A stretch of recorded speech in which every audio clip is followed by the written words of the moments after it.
So James is having a nasturtium salad with 1 bachelor button in it, and rosemary focaccia, and tiramisu cake with these truffle chocolates and blueberries. And he's still talking about After America and that other one.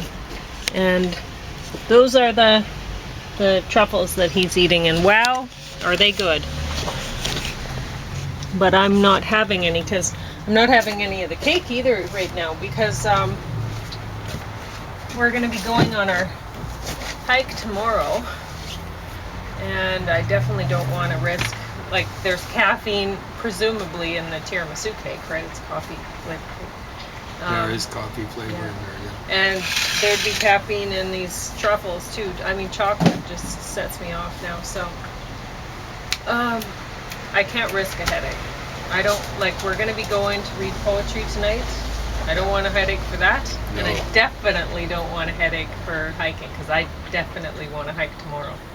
And yeah, we've bought a whole bunch of plants, and I still have some dirt under my fingernails from the soil, from when I was planting over at James's house. And then I decided, well, I'm just going to plant these ones over here, so because I have enough plant pots, and then I can make this area that we're dining in for our deck dinners look beautiful. So I think Angel wants to go over to you. Let's see if she wants to hang there. Maybe she just wants down. You know? Maybe she wants down. So speaking of headaches, sometimes she's a bit of a headache, but she makes up for it because she's a good cuddling dog, right? So this is a shady area here, and so I bought the begonias the other day, the big ones, not these ones. These ones I got today, and then I got some coleus and some. That's begonias of a different. Oh, that's impatience. I'm mixing them up with so that. They had some begonia that looked very different. Overheated, and my brain's not working. Yeah, you were in the sunshine. Yeah, I was planting. Yeah. But I got the other ones in, and I'm very happy. I'm thrilled, actually, because I had looked at the Superstore pepper plants, and I looked at the bigger ones, right? And I thought, I don't want jalapeno, and what else did they have? Some pimento. I don't want that. I wanted habaneros, right? Because I love them. They look beautiful on the plant. And plus, I mean, 1 habanero, and there you go. That's a pot of chili. They're really hot. Very hot. And so anyway, luckily today the angel said was a day of abundance, and we went to Superstore, and they had marked down things really cheap. I got these 1 flat each, cost $6 for these impatiens and coleus begonias. $6 for a flat. That's incredible. And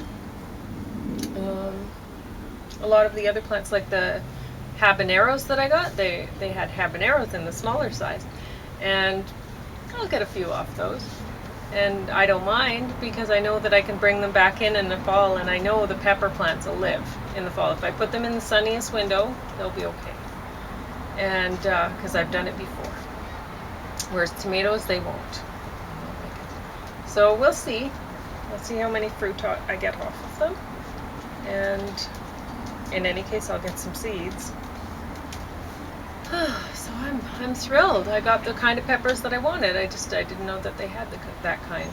They just had them in the smaller size, and they were $1 each. That's awesome. Or, well, 94 cents.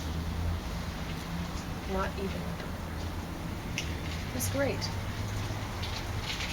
I'm tired. I was planting a lot, but I'm thrilled. So that's that, and I'm trying out some areas in James's yard where nothing else wanted to grow, really, and we'll see how it works out. If it doesn't, it's okay. But yeah, James is going to talk about his books now. So this one, I don't have much more to say. Winner of the 1992 Nobel Peace Prize. I think this is Roberta Manchu, plus likely Elisabeth Burgos de Bry. could be her, but you know, like Mark Stein here, who's not a very nice person, and not as bright as he thinks. Claims that this is a, what did he call it, a fake book? It's at page 152. Let's just check.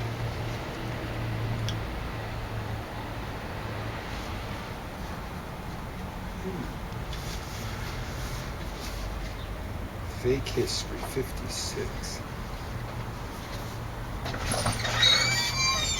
Yeah, liberals are so smart they teach a fake book in college. I, Rigoberto Menchú. So I'm going to be checking to see how faked up it is, if it's faked up at all.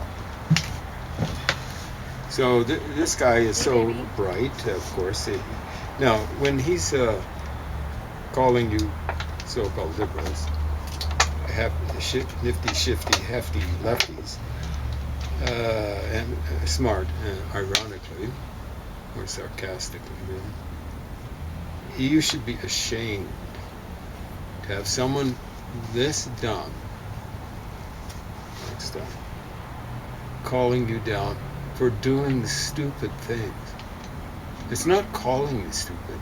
It is calling you down for doing stupid things, like saying, referring to a speech that's actually rather, like I'm not defending the guy who made this speech, you know, but English politician, glitching on the name, but it's supposed to be the Rivers of Blood speech. And it was actually a reference, a rather learned reference to a Latin passage. It might have been Virgil, I'm not sure.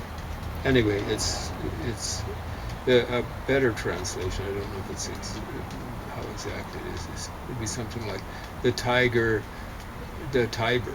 I just looked. The Tiber River be flecked with blood.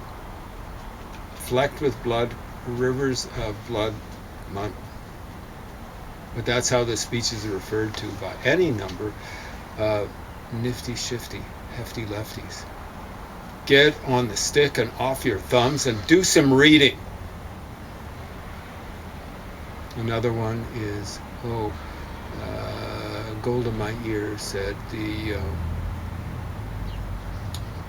now I'm quoting, nifty, shifty, hefty lefties quoting Goldeneye, quoting Goldeneye. We'll have peace in the Middle East as soon as the Arabs love their children as much as we love ours. That's not true. Check it up before you start doing it. Get on the stick and get off your thumbs. Both of them. And stop wiggling the thumbs while you're sitting on them. Okay? So, we'll go back to something that I think we got cut off a little bit. Well, that's the page 152. It's actually 151, maybe even 150.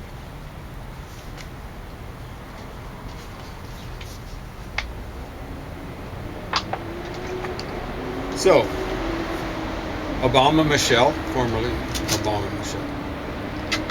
Michelle Obama, formerly Michelle Robinson, didn't get the grades to get into Princeton. That apparently is according to her own account. But she got in anyway. That's called affirmative action. I call it negative overaction or something like that. Hyperaction. And then she graduated with departmental honors. And then I wanted to go to Harvard, she says, and that was probably a little too tough for me. Yeah, it was. I didn't even know why they said that. So when she says it was probably a little too tough for me, that was theoretically Harvard telling her that. So, hang on, her test scores weren't high enough for Princeton yet. Rather than telling her you can't go there, they took her anyway. And all the thanks they get is her test scores are now a recurring point of resentment. So she's resentful about her test scores. Your test scores are not, they're, you might say, oh, okay, like they're not objectively framed, but there's people who come from the Far East, the Orient, or whatever you want to call it, politically incorrect, incorrectly political, or whatever.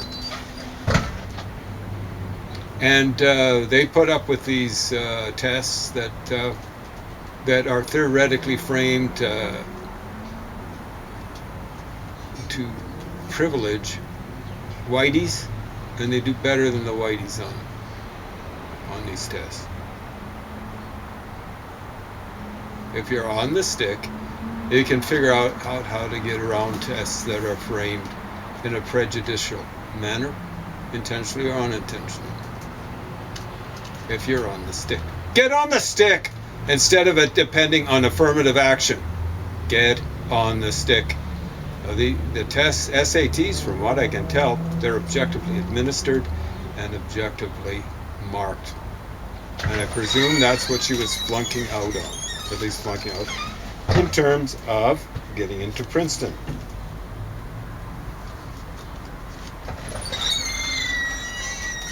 Coming in, baby angel, you say no.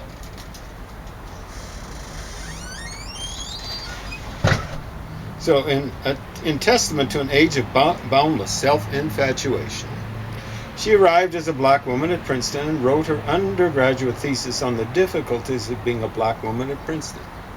You're going to have difficulties if you're accepted and you can't get the marks required to be accepted. Read Dinesh D'Souza, another person that I don't care for. I mean, he's come out in favor of Trump. I suspect Stein has as well, but maybe hasn't. But Dinesh D'Souza and illiberal education is absolutely devastating when it comes to affirmative action. They'll talk about folks being let into Harvard, and they're not ready. They're not up to speed. So they have to have special classes to try and get them up to speed. But the big trouble is, it's not so much a matter of speed, it's a matter of workload. If you don't have the proper credentials to get into Harvard, you're dealing with the best in the world. Other folks trying to get marks. I'm not talking about the people who've been let in with affirmative action or on affirmative action. So you've already got a workload that's required of theoretically the best in the world, and then you got to put in work on remedial reading, writing, whatever. It becomes impossible for pretty well anyone who's been let in. You do not learn on stage. You do not learn on the field of competition. You do not learn on the hockey rink, at least in game situations. I learned soccer. I started off in industrial league. I already had huge cardiovascular, but I can remember I was so embarrassed of my lack of skills that I'd go in the park in my neighborhood and dribble a ball around. I'd acquired a ball in a dewy kind of field, and the ball would get all heavy with the dew and stuff like that because I was so embarrassed. But I'd do rep after rep after rep. I was learning on the field, kind of, sort of, but I was learning more off the field. You have got to get prepared before you hit the big time. You don't learn this is within a Canadian context, how to act by getting up on the stage at Stratford on the Avon River, but this is in Canada. You don't do that. You don't learn how to dance by getting on the main stage at the Bolshoi Theater in Moscow. Newsflash, you don't learn that way. All you end up is getting crushed. If you have any sense, Obama, Michelle, doesn't have that sense. So,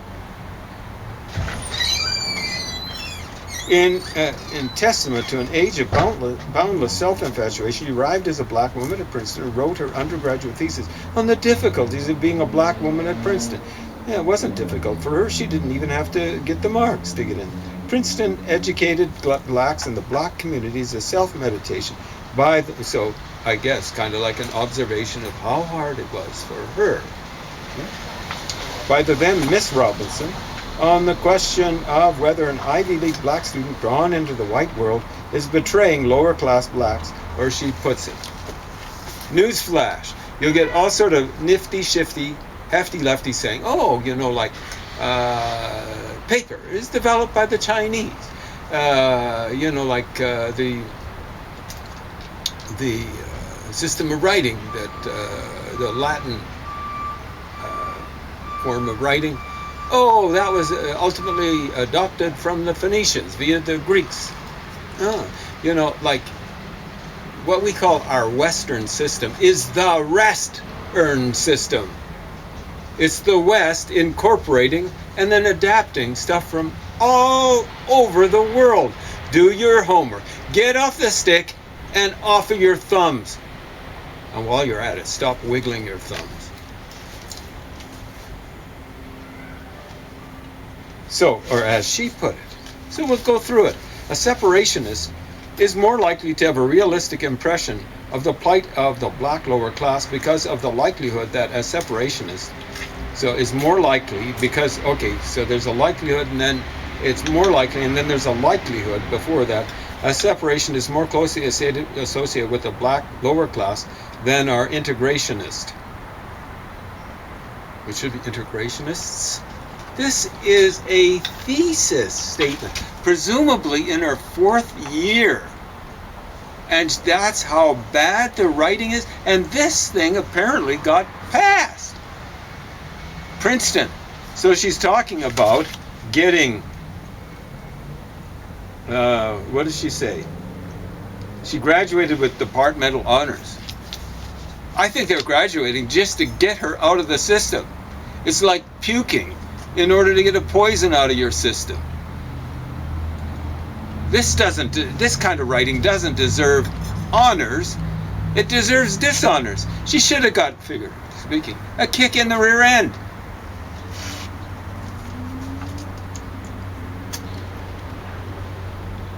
By actually working with going back to Michelle Robinson, by actually working with a black lower class or within their communities as a result of their ideologies, a separationist may better understand, but may not, may better understand the desperation, another spelling mistake. This is Princeton, and they're passing this stuff of their situation and feel more hopeless about a resolution as opposed to an integrationist who is ignorant to their plight. Now their own plight? An integrationist? More hopeless about a resolution, about the hope of a resolution? This is so full of garbage. This is something that would be problematical at the University of Lethbridge in a beginning class.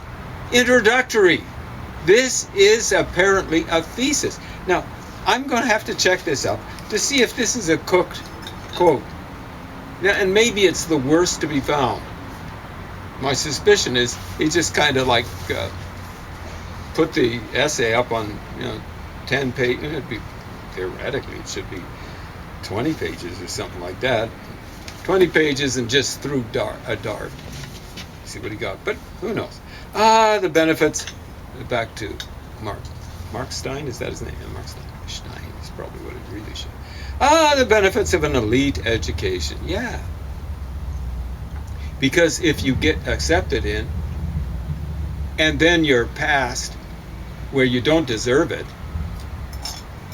wow, that's a privilege. That's an amazing privilege. And then you're unleashed on the world. The benefits of an elite education. Suppose Michelle Obama had not suffered the crippling burden of being American, but had instead been born in France or Switzerland, India or China. In less enlightened lands, when you're told your test scores aren't high enough, that's it.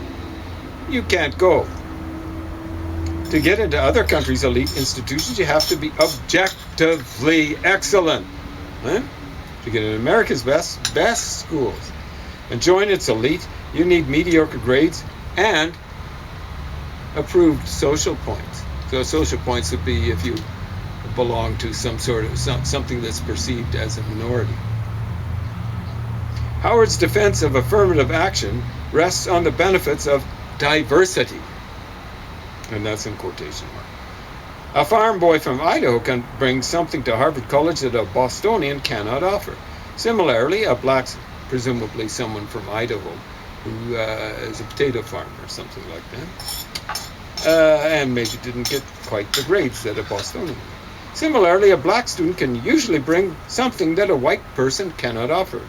So that's a quote, presumably from someone in authority. That's the argument, such as it is. Affirmative action discriminates positively in favor of certain groups that add an unspecified richness to campus life. As we know, Michelle Obama fell into the latter category of black student. But what about probably also just a woman as well, a female black student. But what about the farm boy from Idaho? In 2010, the Princeton sociologist, is he politically correct or is he objectively correct? Thomas Espenshade and his colleague Alexandria Radford produced an analysis of applications for 8 highly competitive colleges and universities. What was most revealing was the way affirmative action has progressed from mere race bias to ideological apartheid. Espenshade and Radford found, are you ready? These guys might have been politically incorrect. Espenshade and Radford found that participating in red state activities such as 4H, ROTC, that's Reserve Officer Training Corps or something like that, or the Future Farmers of America, substantially reduced a student's chances of being accepted by these colleges. Now, that's not, it doesn't necessarily reduce it. It might be a correlation and not a causation. So I think Stein's being careless. See, I put down here correlation, and even without reading it, because I put in light pencil, that is a possible problem there. Being an officer or winning awards with such groups, okay. Now this is looking even more suspicious. Had an even more severe impact, reducing your chances of admission by 60 to 65%. So if you're a white farm boy from Idaho, you're already at a disadvantage compared to the Michelle Obamas and Sonia Sotomayor's of your generation. If you participate in 4-H or JROTC, that'd be Junior, presumably Reserve Officer Training Corps, you're only making things worse. And if you hold a leadership position in 4-H, you're pretty much doomed. Over time, affirmative action and diversity is so corrupted, and it's corrupted. It is corruption. The integrity of American education that it now affirmatively acts in favor of ideological and cultural homogeneity. I thought we lived in a pluralistic society. But you see, they don't want certain ideologies in these universities. That's not pluralistic. That's the opposite.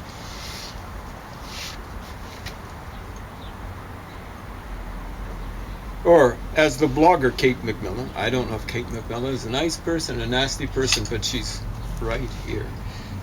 Or as the blogger Kate McMillan likes to say, what's the opposite of a diversity? University.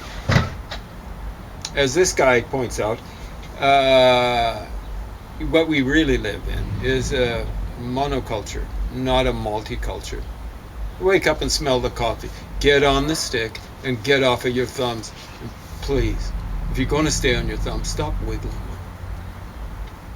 them. I get tired of that cross-eyed, self-satisfied look you get when you're wiggling your thumbs.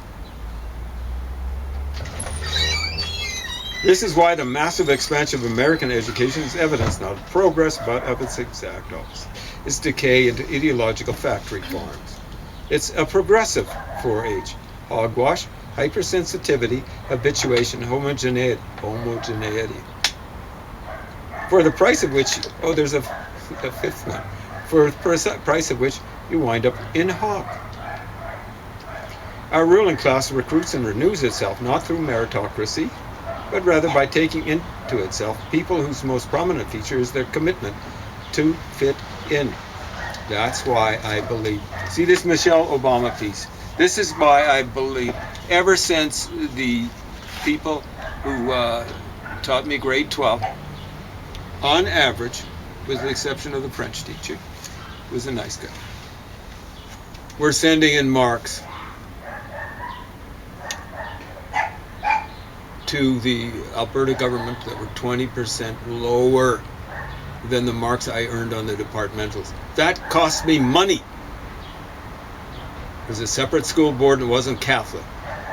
It's a place called Sterling. Find out what religion was involved. Ever since then, I believed in objectively framed, objectively administered, and objectively marked tests. Because they will ding you. Those are right-wingers doing that to me, but left-wingers do it too. Left-wingers were the people who were responsible for doing the witch hunting in the Soviet Union during the 30s. Responsible for the famines during the Civil War in Russia, early 20s, and the famines of various places in Ukraine and in the Soviet Union, roughly 32 and 33. You cannot trust anyone. I wouldn't trust myself to mark essay questions and essays. And I'm pretty objective. I wouldn't trust myself. I don't trust the nifty, shifty, hefty lefties who are in power at the various universities in North America in most of the disciplines. There's certain places where they, like here in Lethbridge, I gather the political science department has been, ever since I was a kid, has been sacking itself with right-wingers. The economics department here at the University of Lethbridge seems to be stacking itself with right-wingers. I don't know how long that's been happening, but it's over a decade now. I don't believe in stacking. It's the right, left, up, down, forward, backward. I don't believe in stacking it. I believe in getting the best people you can get, objectively assessed. The best people into positions. And it's position of power. Right? Now you shouldn't be determining who gets passed, but you're determining what gets taught. And I don't want people having a monopoly. There's that word, monopoly, monoculture. I don't want a monoculture perpetuating itself. And that's what's happening at the university. Eh? Cut out the crap. Now, the Supreme Court in the United States is looking at a variety of different cases right now. And you nifty, shifty, hefty lefties who are responsible by sitting on your hands and twiddling your thumbs. I'm not going to say where your thumbs are, but you know where they were. During the election in 2016, the Susan Sarandon types who are going around saying there's no difference between Hillary Clinton